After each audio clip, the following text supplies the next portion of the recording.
Nah, kenapa GBL ini memang sekarang sangat ini ya, apa namanya, booming sekali, sedang diterapkan ya tadi.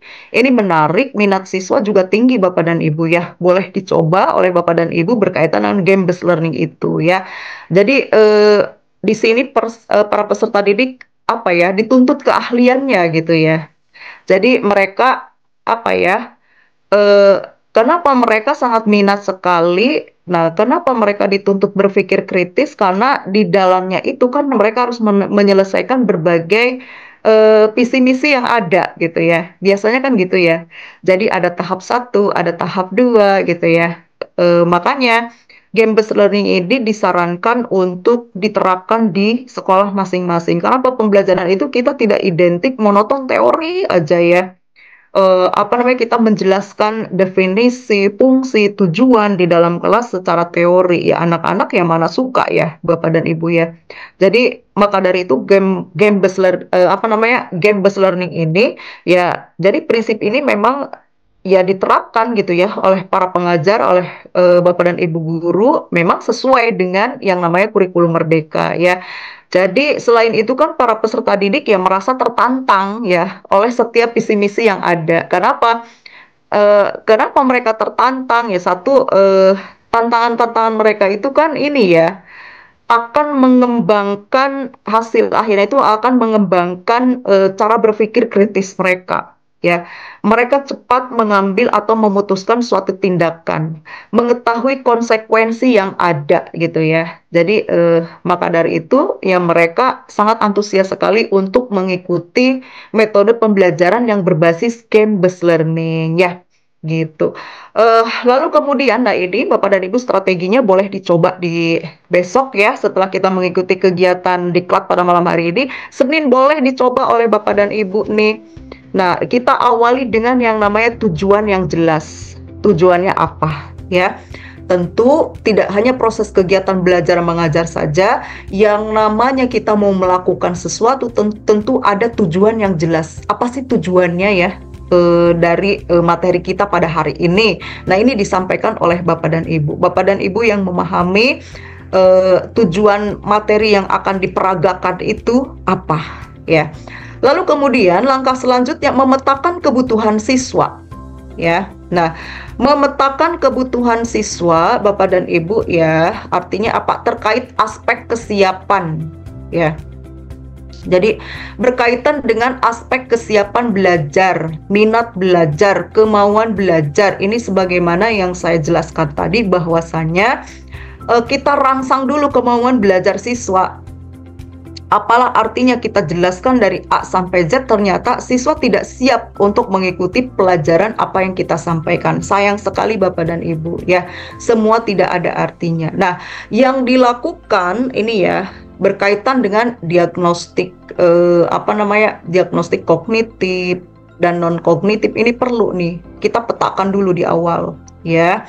Jadi disesuaikan, begitulah di dalam kurikulum merdeka. Jelas di dalam kurikulum merdeka itu bahwa pembelajaran itu harus melihat kepada karakteristik. Nah, artinya memang harus disesuaikan dengan kebutuhan peserta didik itu, ya. Nah, lalu kemudian selanjutnya adalah merancang pembelajaran sesuai topik. Nah, Bapak dan Ibu siapkan perangkat ajar, ya, siapkan perangkat ajar, sumber belajar seperti artikel atau misalkan jurnal ya, atau apa ya, paparan materi untuk dijelaskan ya kan. Lalu kemudian pelaksanaan gamenya seperti apa ya kan, apakah melalui quizzes, apakah melalui word wall kayak tadi ini disampaikan, ini dirancang oleh Bapak dan Ibu guru sedemikian rupa ya. Materi tadi rancang, lalu kemudian tahap-tahapannya dirancang harus seperti apa disampaikan, lalu kemudian metode yang akan diterapkan apa gitu ya. Lalu kemudian selanjutnya memilih game sesuai topik. Nah, ini jelas sekali Bapak dan Ibu ya. Jadi game mau digital tadi boleh ya, silahkan diterapkan. Mau non digital yang saya sarankan juga boleh ya. Semuanya sah-sah saja Bapak dan Ibu, tidak ada yang salah ya. Nah, jika digital, nah tadi boleh Bapak dan Ibu gunakan quizzes, boleh gunakan word wall, gunakan Kahoot ya kan. minicraft dan lain sebagainya. Sedangkan non digital, nah tadi boleh digunakan yang saya sampaikan tadi ya. Selanjutnya adalah penjelasan konsep. Nah, ini dijelaskan melalui materi yang sudah disiapkan oleh Bapak dan Ibu ya. Variasi kontennya seperti apa ya. Boleh tadi melalui artikel, boleh variasi konten yang Bapak dan Ibu mau terapkan ya. Boleh melalui video juga boleh, melalui gambar-gambar juga boleh. Yang penting Bapak dan Ibu sediakan sesuai konteks ya. Maka dengan demikian siswa akan lebih terarah. Saya yakin itu ya. Selanjutnya, kalau tadi kesemuanya sudah disediakan, baru kita laksanakan aturan mainnya, terapkan aturan mainnya. Misalkan berkaitan dengan waktu, Bapak dan Ibu tentu ini harus diterapkan. Langkah-langkahnya seperti apa tentu perlu disampaikan kepada para peserta didik ya. Prosesnya bagaimana, diakhiri dengan apa, ya kan? Ini perlu dijelaskan ya oleh Bapak dan Ibu di aturan bermain ya.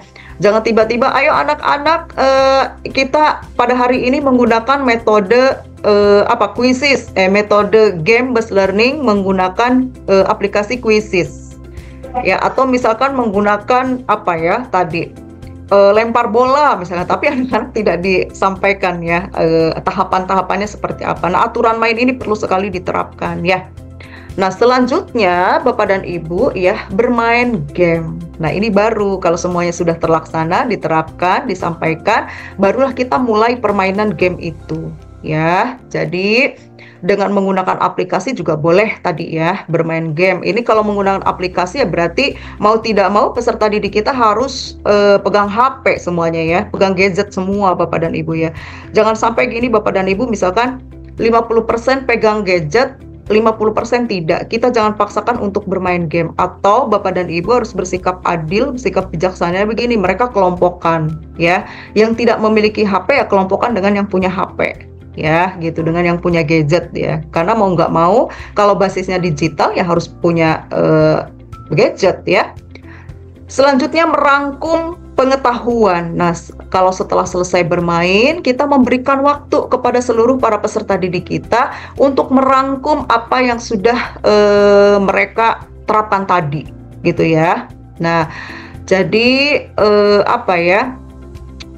pastikan bahwa kalau sudah dirangkum, sudah mereka menyampaikan, pastikan guru dapat memberikan penilaian, ya. Memberikan penilaian, ini sebagai bentuk apresiasi kepada para peserta didik kita, apa yang sudah dikerjakan oleh para peserta didik kita. Jangan sampai ketika kita memberikan perintah kepada para peserta didik kita untuk mengerjakan, untuk melaksanakan, kita kesampingkan berkaitan dengan melakukan penilaian itu, ya. Nah, jadi penilaian itu penting sekali, perlu Bapak dan Ibu. Apa sih yang harus diterapkan di dalam melakukan penilaian itu? Nah, bisa jadi Bapak dan Ibu melihat dari sisi kekompakan, dilihat dari sisi kreativitas, dilihat dari sisi kritisnya para peserta didik kita, dari sisi menjelaskan, dari semua itu harus dinilai, dilakukan penilaian ya, gitu. Berkaitan dengan apa yang sudah mereka lakukan. Karena apa? Karena segala sesuatu yang mereka lakukan ya tentu kita harus apresiasi. Terlebih harus diberikan reward Bapak dan Ibu ya. Reward ini sangat penting Bapak dan Ibu, selain untuk memotivasi mereka untuk terus tumbuh, untuk terus berkembang, untuk terus bersolusi ya, untuk terus bergagasan. Nah, tentu kita harus apresiasi selain berupa nilai tadi, reward pun ini penting sekali diberikan kepada para peserta didik kita. Lalu kemudian selanjutnya adalah melakukan refleksi dan evaluasi ya. Jadi langkah terakhir yaitu siswa melakukan refleksi dari hasil pembelajaran yang sudah mereka dapatkan gitu ya. Jadi untuk refleksi ini tujuannya untuk apa? Bisa melalui pertanyaan, bisa berupa mereka suruh menjelaskan kesimpulan. Nah, ini untuk mengetahui sejauh mana ketuntasan mereka selama proses pembelajaran dengan menggunakan game based learning ini ya. Jadi kalau misalkan dirasa kurang, ya kemungkinan kan ada hal-hal lain atau ada faktor-faktor yang mempengaruhinya. Nah, ini perlu kita kaji kembali untuk ini tujuannya untuk apa? Untuk memperbarui, ya, untuk meningkatkan proses kegiatan pembelajaran.